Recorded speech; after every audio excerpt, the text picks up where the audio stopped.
VHP ಕಾರ್ಯಕರ್ತನೊಬ್ಬನಿಗೆ internet ಕರೆಯ ಮೂಲಕ ಜೀವ ಬೆದರಿಕೆ ಹಾಕಿರುವ ಘಟನೆ ನಡೆದಿದ್ದು, ಪ್ರಕರಣ ಸಂಬಂಧ ಇಲ್ಲಿನ ಕಂಕನಾಡಿ ನಗರ ಪೊಲೀಸ್ ಠಾಣೆಯಲ್ಲಿ ಐಪಿಸಿ ಸೆಕ್ಷನ್ 506, 507 ರ ಅನ್ವಯ ಎಫ್ಐಆರ್ ದಾಖಲಾಗಿದೆ.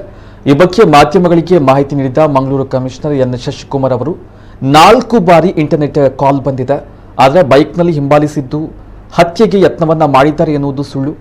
ಈ ಬಗ್ಗೆ ಹಲವು ಮಾಧ್ಯಮ ಹಾಗೂ ಸಾಮಾಜಿಕ ಮಾಧ್ಯಮಗಳಲ್ಲಿ ಸುದ್ದಿ ಹರಿದಾಡ್ತಾ ಇದ್ದು, ಇದು ಸುಳ್ಳು ಸುದ್ದಿ. ಅಂತಹ ಯಾವುದೇ ಘಟನೆಗಳು ಸಂಭವಿಸಿಲ್ಲ. ಈಗಾಗಲೇ ಸರಣಿ ಕೊಲೆಗಳಾಗಿದ್ದು, ಜಿಲ್ಲೆಯಲ್ಲಿ 144 ಸೆಕ್ಷನ್ ಮದ್ಯದಂಗಡಿ ಬಂದ್ ಮಾಡಲಾಗಿತ್ತು. ಈಗೀಗ ನಗರ ಸಹಜ ಸ್ಥಿತಿಗೆ ಬಂದಿದೆ. ಈ ನಡುವೆ ಮತ್ತೆ ಈ ರೀತಿಯಾಗಿ ಇಂತಹ ಗೊಂದಲಗಳು ನಡೆದ್ರೆ ಪೊಲೀಸರಿಗೆ ಮಾಹಿತಿಯನ್ನು ನೀಡಿ, ಅದು ಬಿಟ್ಟು ಸಾಮಾಜಿಕ ಜಾಲತಾಣಗಳಲ್ಲಿ ಇಂತಹ ವಿಚಾರಗಳನ್ನ ಹಬ್ಬಬೇಡಿ ಎಂದರು. ಇನ್ನು ಅನಾಮಿಕರು ಮಾಡಿದ ಕರೆಯಲ್ಲಿ ಈ ದಿನ ತಪ್ಪಿಸಿದ್ದೀಯಾ ಎಂದು ಖುಷಿ ಪಡಬೇಡ, ಗೊತ್ತಿದೆ ಇನ್ನು 3 ಜನ ಪಂಪ್ವೆಲ್ನಲ್ಲಿ ಇದ್ದಾರಲ್ವಾ, ಬಿಡಲ್ಲ ನಾನು ಎಂದು ಬೆದರಿಕೆ ಹಾಕಿದ್ದಾರೆ ಎನ್ನಲಾಗಿದ್ದು, ಈ ಬಗ್ಗೆ ತನಿಖೆ ನಡೀತಾ ಇದೆ ಎಂಬ ಮಾಹಿತಿ ಪೊಲೀಸ್ ಮೂಲಗಳಿಂದ ಲಭ್ಯವಾಗಿದೆ. ಯಾರು ಅನ್ನುವಂಥದ್ದಕ್ಕೆ ಇಂಟರ್ನೆಟ್ ಕಾಲ್ ಇದೆ, ಅವಾಚ್ಯ ಶಬ್ದಗಳಿಂದ ನಿಂದನೆ ಮಾಡಿದ್ರು ನನಗೆ ಅಂತಂದಷ್ಟೇ ಹೇಳಿದ್ದಾರೆ. ಸೊ ಮಂಗಳೂರಲ್ಲಿ ಮತ್ತು ದಕ್ಷಿಣ ಕನ್ನಡ ಜಿಲ್ಲೆಯಲ್ಲಿ ನಡೆದಿರುವಂಥ ಕೆಲವು ಘಟನೆಗಳ ಹಿನ್ನೆಲೆಯಲ್ಲಿ ಅವರು ಆತಂಕಗೊಂಡಿರುವಂಥದ್ದು ಒಂದು. ಎರಡನೇದು, ಕೆಲವು ಸಾಮಾಜಿಕ ಜಾಲತಾಣಗಳಲ್ಲಿ ಮಿಸ್ರೆಪ್ರೆಸೆಂಟೇಷನ್ ಆಗಿದೆ, ಮಿಸ್ಇನ್ಫಾರ್ಮೇಷನ್ ಆಗಿದೆ.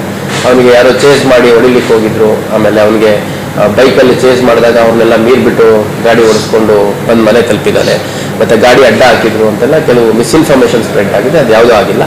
ಅವ್ರಿಗೆ ಬಂದಿರುವಂಥದ್ದು ಒಂದು ಇಂಟರ್ನೆಟ್ ಕಾಲ್ 3-4, ಅದರಲ್ಲಿ ಅವಾಚ್ಯ ಶಬ್ದಗಳಿಂದ ನಿಂದನೆ ಮಾಡಿರುವಂಥದ್ದು ಅಷ್ಟೇ ನಮಗೆ ಕಂಪ್ಲೇಂಟ್ ಕೊಡ್ತಾರೆ.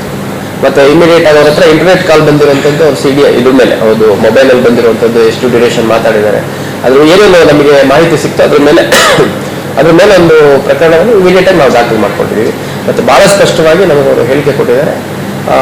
ನನಗೆ ಇಂಟರ್ನೆಟ್ ಕರೆ ಬಂದದ್ದಕ್ಕೂ ಮತ್ತು ನಾನು ಪಂಪಲ್ಲಿಂದ ಹೋಗುವಂಥ ಸಂದರ್ಭದಲ್ಲಿ ಅವರ ಸ್ನೇಹಿತರು ಯಾರೋ ಒಬ್ಬರು ಆಸ್ಪತ್ರೆಯಲ್ಲಿ ಇದ್ರು ಅಂತ ಆಸ್ಪತ್ರೆಯಿಂದ ವಾಪಸ್ ಹೋಗುವಂಥ ಸಂದರ್ಭದಲ್ಲಿ ಗಾಡಿಗಳು ಒಂದು 2-3 ಯಾಕೆ ನನಗೆ ಇಂಡಿಕೇಟ್ ಅನ್ನಿಸಿದ ಒಂಥರ ನನಗೆ ಫೀಲ್ ಆಯಿತು, ಫಾಲೋ ಮಾಡ್ತಿದ್ದಾರೆ.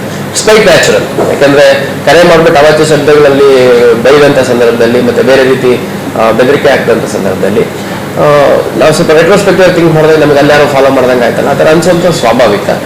ಸೊ ಏನೇ ಮಾಹಿತಿ ಇದ್ರೂ ಇಮಿಡಿಯೇಟ್ ಆಗಿ ಪೊಲೀಸರು ಗಮನಕ್ಕೆ ತರಬೇಕು ಸಾರ್ವಜನಿಕರು. ಮತ್ತು ಪೊಲೀಸರು ಗಮನಕ್ಕೆ ತಂದಮೇಲೆ ಇಮಿಡಿಯೇಟ್ ಆಗಿ quickly we want to clear the air, ಅದು ನಿಜವಾಗಿದೆಯಾ ಅಥವಾ ಅದು ಬೇರೆ ಬೇರೆ ರೀತಿ ಭಾವನೆಗಳಲ್ಲಾಗಿದೆಯಾ ಅನ್ನೋಂಥದ್ದೆಲ್ಲ ನಮಗೆ ಸ್ಪಷ್ಟ ಆಗುತ್ತೆ. ಕೆಲವು ಎಲ್ಲ ನಾನು ಬ್ಲೇಮ್ ಮಾಡ್ಲಿಕ್ಕೆ ಇಷ್ಟಪಡಲ್ಲ. ಕೆಲವು ಸಾಮಾಜಿಕ ಜಾಲತಾಣಗಳಲ್ಲಿ ಮತ್ತು ಕೆಲವು ಮಾಧ್ಯಮಗಳಲ್ಲಿ ಕೂಡ ಕ್ವಿಕ್ಕಾಗಿ ಇಮಿಡಿಯೇಟ್ ಆಗಿ ಆಗ್ಬಿಡ್ತಾರೆ, ಏನೋ ಒಂದು ದೊಡ್ಡ ಸುದ್ದಿ ಬ್ರೇಕ್ ಆಗುವಂಥ ಒಂದು ಸಾಧ್ಯತೆ ಇದೆ ಅಂತಂದು.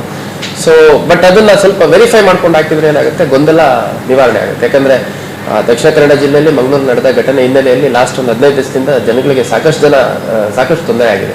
144 ಜಾರಿ ಮಾಡಿದ್ವಿ, 6 ಗಂಟೆ ಮೇಲೆ ಪ್ರಾಹಿಬಿಟ್ ಮಾಡಿದ್ವಿ, ಮದ್ಯ ನಿಷೇಧ ಮಾಡಿದ್ವಿ, ಆಮೇಲೆ ಬೇರೆ ಬೇರೆ ರೀತಿ ಪ್ರಯೋಗಗಳು ನಾವು ಮಾಡಲಿಕ್ಕೆ ಕೂಡ ಮುಂದಾಗುವಂಥ ಪರಿಸ್ಥಿತಿ ಇದೆ ಅನ್ನುವಂಥ ಒಂದು ವಾತಾವರಣ ನಿರ್ಮಾಣ ಆಗಿತ್ತು. ಈಗ ಸಹಜತೆ ಹತ್ರ ಬರ್ತಾ ಇದೆ. 144 ಕಂಟಿನ್ಯೂಡ್ ಇದೆ. ಅದರ ಹಿನ್ನೆಲೆಯಲ್ಲಿ ಪ್ರತಿಯೊಬ್ಬರು ಈ ಥರ ಸ್ವಲ್ಪ ಕನ್ಫ್ಯೂಷನ್ಸ್ ಆದಂಥ ಸಂದರ್ಭದಲ್ಲಿ ನಾನಂತೂ ಮುಕ್ತವಾಗಿ ಎಲ್ಲ ಸಂದರ್ಭದಲ್ಲಿ ಲಭ್ಯ ಇರ್ತೀನಿ. ಕ್ಲಾರಿಫಿಕೇಶನ್ ತಗೊಳ್ಳಿ. ಕ್ಲಾರಿಫಿಕೇಶನ್ ನನಗೆ ಇಮಿಡಿಯೇಟ್ ಆಗಲಿಲ್ಲ ಅಂತಂದರೆ we will verify and try to clarify the earliest.